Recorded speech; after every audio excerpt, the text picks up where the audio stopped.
你是否曾经被人说过你太过头了，太情绪化，太敏感，太有活力，太吵，太想要？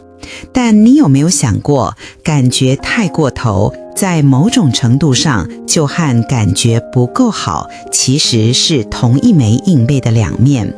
影片的一开始，我叫爱妃，我想问问荧幕前的你，就诚实的在心里举个手，有多少人打从心底深处真的觉得自己是个太过头的人？好，我看见你了。那么让我们接着问下一个，也许你从来没有问过自己的问题。当我们默默接受了这个太过头的标签，我们很少，真的很少会去挑战它。我们会点头，我们会道歉，我们会试图把自己缩小，但我们从来没有停下来深吸一口气，然后问一句：等一下，我是为谁或者为什么而显得太过头了？你看，就这么一个简单的问题，就能瞬间扭转整个局势。它像一道光，把原本对准你自己的那盏刺眼的聚光灯，转向了你所处的整个舞台，你周遭的环境，那些为你贴上标签的人。有没有一种可能，问题从来就不在于你的光芒太亮，而是别人一直戴着墨镜在看你？有没有一种可能，不是你的声音太洪亮，而是你一直以来都待在一个小到无法容纳你共鸣的房间里？要理解这个太多的诅咒是怎么被植入我们的神经系统，我们需要回到故事开始的地方——童年。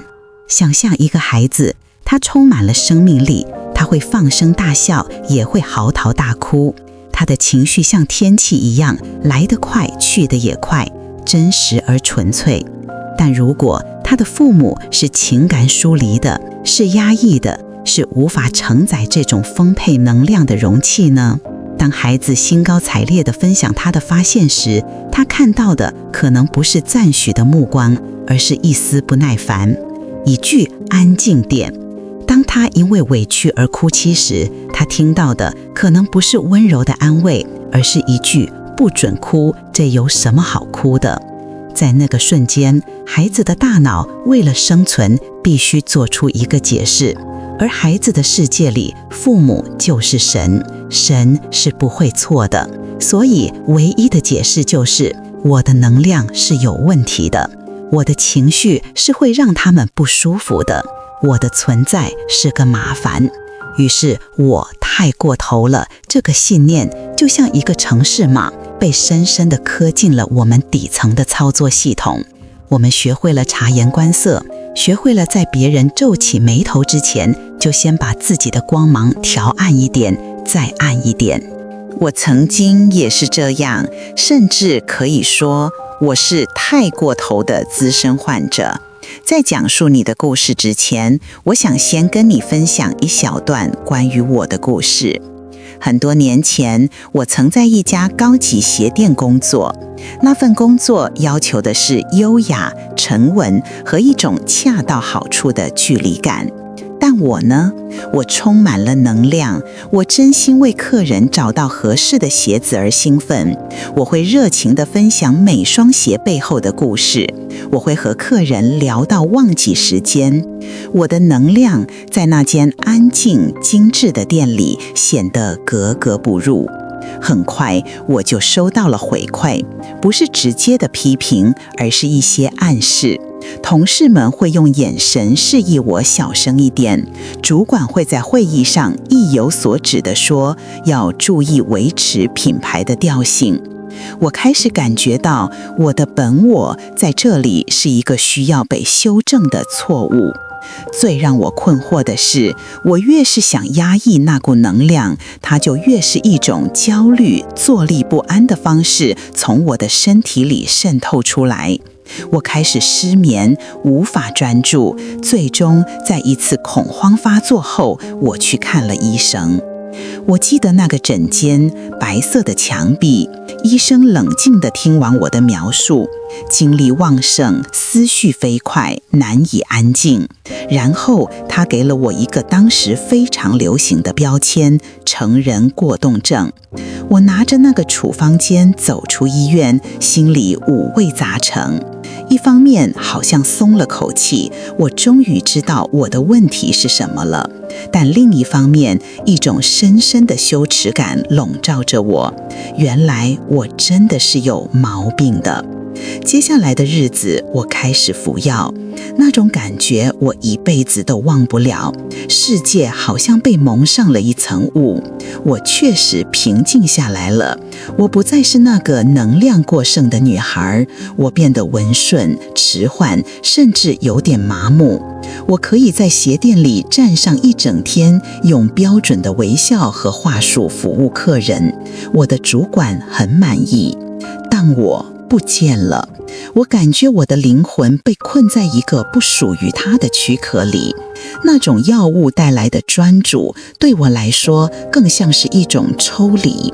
我失去了对生活细节的感动，失去了与人连结的热情。我只是在扮演一个正常的员工。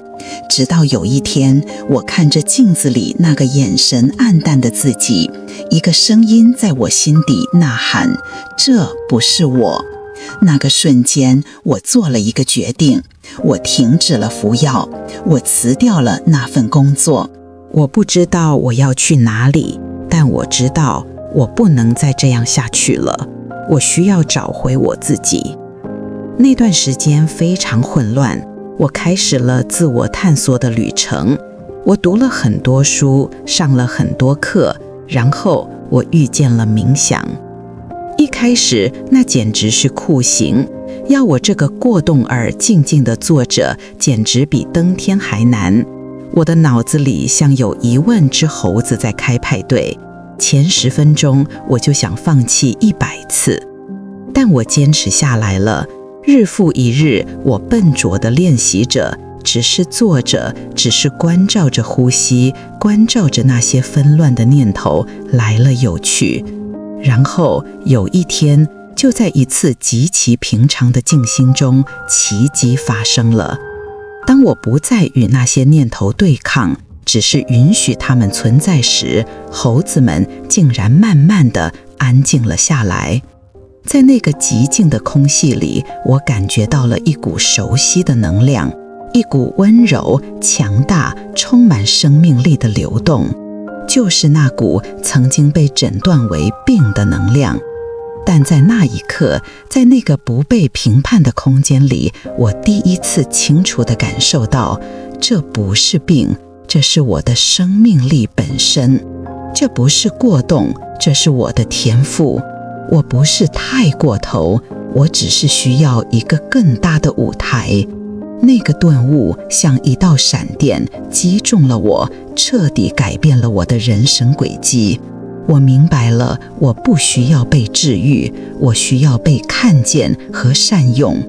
我后来的事业，我成为一名匠人企业家，站上舞台去演讲，去分享我的智慧。所有的一切都源于那一天，我与我那股太多的能量达成了和解。我的故事说完了，你是否也有过类似的经历？因为太有活力或太敏感而被误解、被贴标签？在留言区分享你的故事吧，让我们在这里看见彼此，知道自己并不孤单。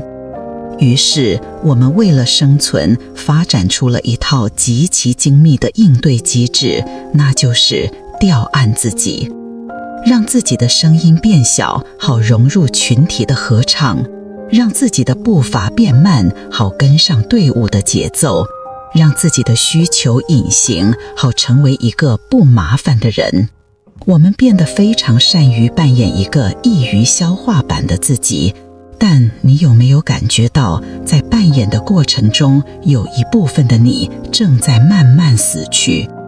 那如果你不再这么做呢？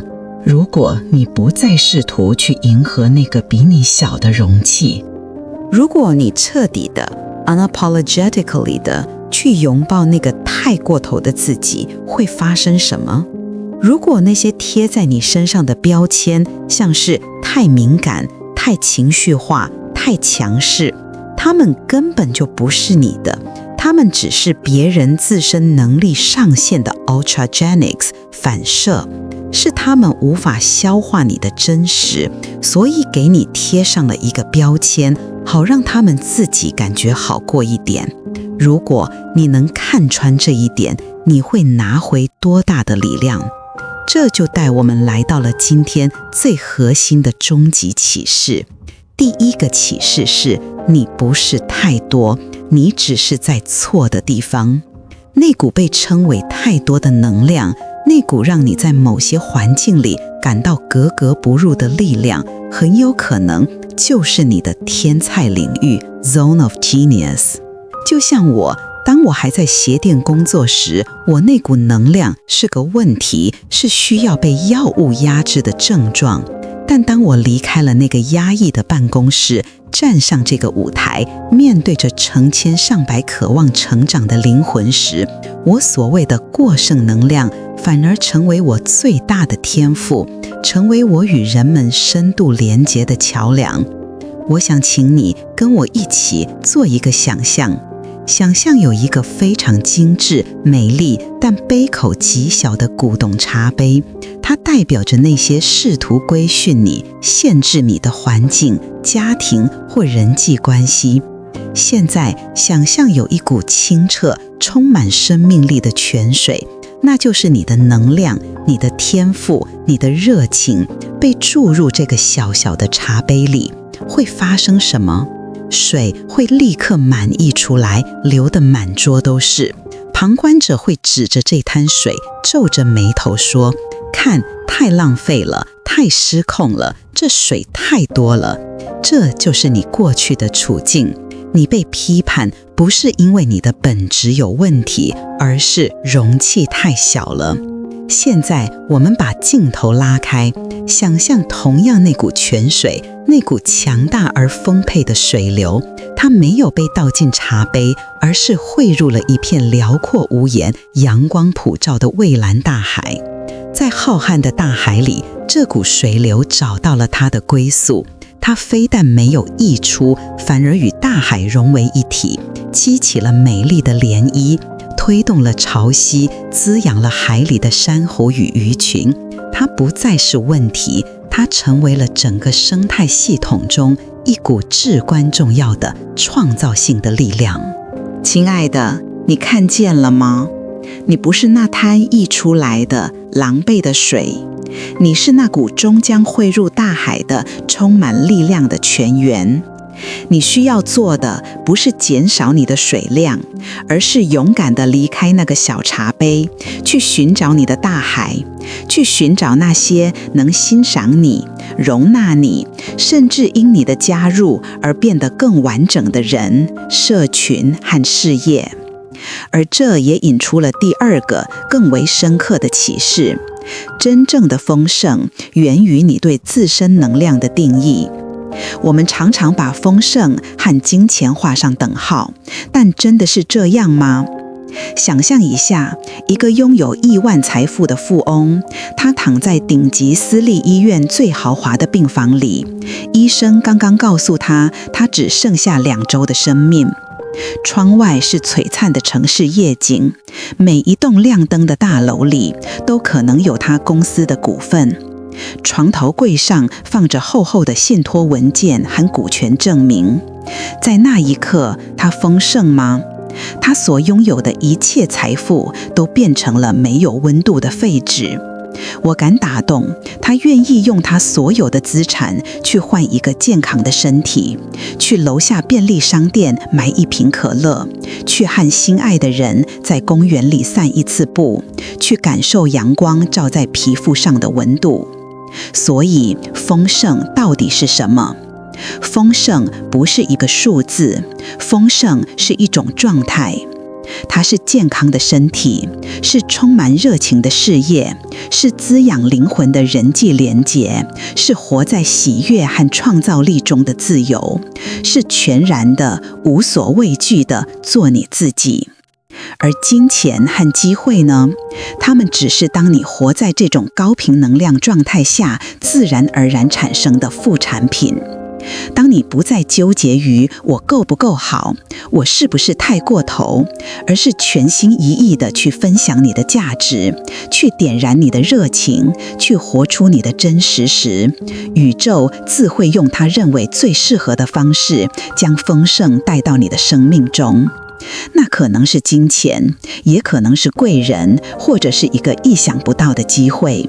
但是很多人，包括过去的我，都卡在了一个非常吊诡的陷阱里，那就是巴霞所说的匮乏的丰盛 （abundance of lack）。他说，万物皆丰盛，就连匮乏也是丰盛的。这句话听起来很玄，但意思其实是，如果你持续专注于匮乏，宇宙就会非常丰盛的给你更多的匮乏。为什么我们会紧抓着匮乏感不放呢？我想请你把它想象成一条我们从小抱到大的破旧的毛毯。这条毛毯也许又脏又旧，充满了破洞，闻起来还有点潮湿的味道，但我们就是不肯放手。为什么？因为它熟悉，因为它给了我们一种扭曲的安全感和身份认同。紧抓着匮乏，意味着我们不必去面对拥有之后可能失去的恐惧。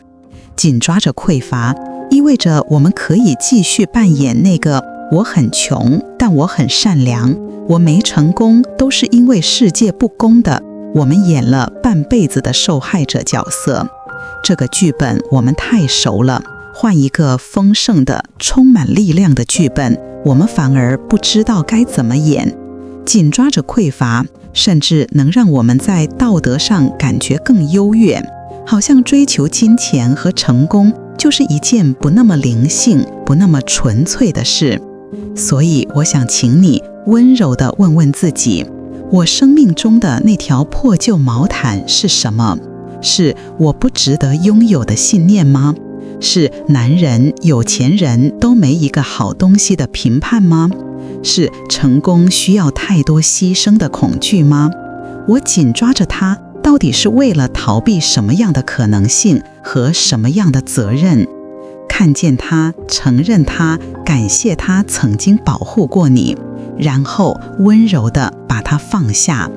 说到童年，说到那些被植入的程式码，我想分享一个刚刚在现场一位朋友鼓起勇气分享的故事。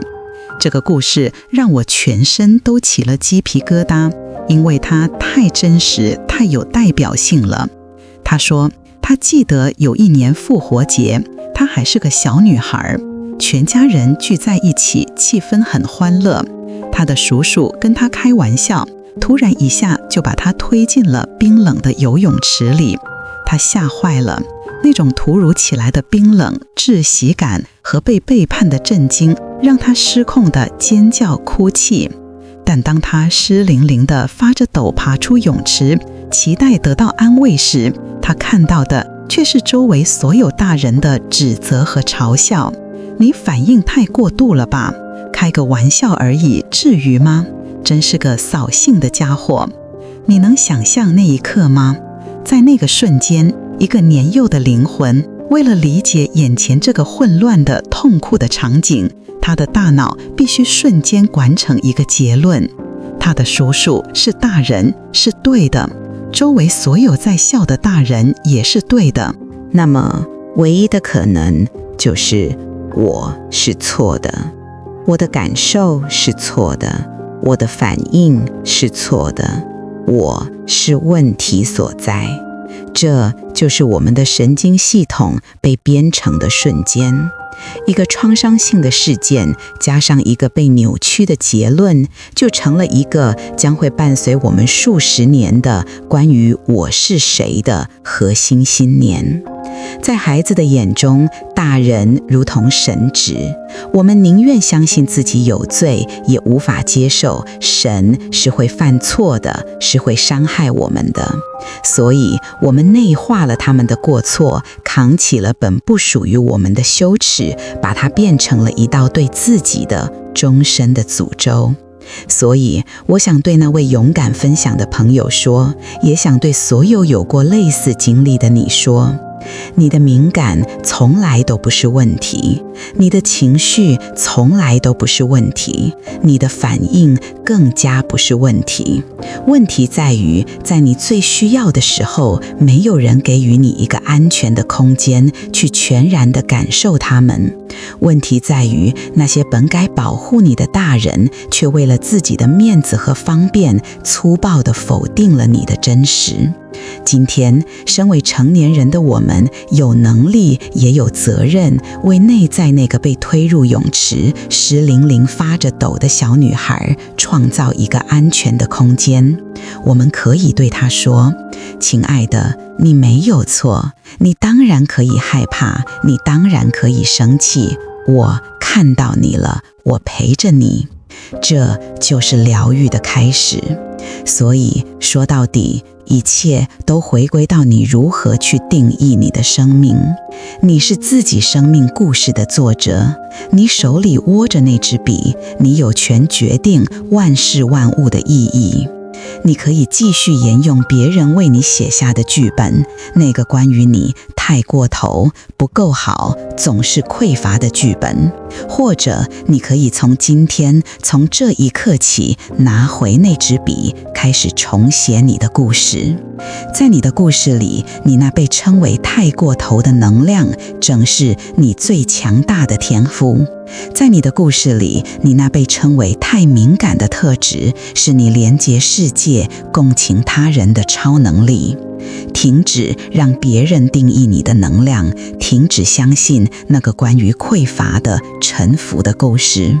你的丰盛就蕴藏在你最真实、最不经修饰的自我之中。今天开始拥抱你的全部，去找到你的大海，然后掀起属于你的浪潮。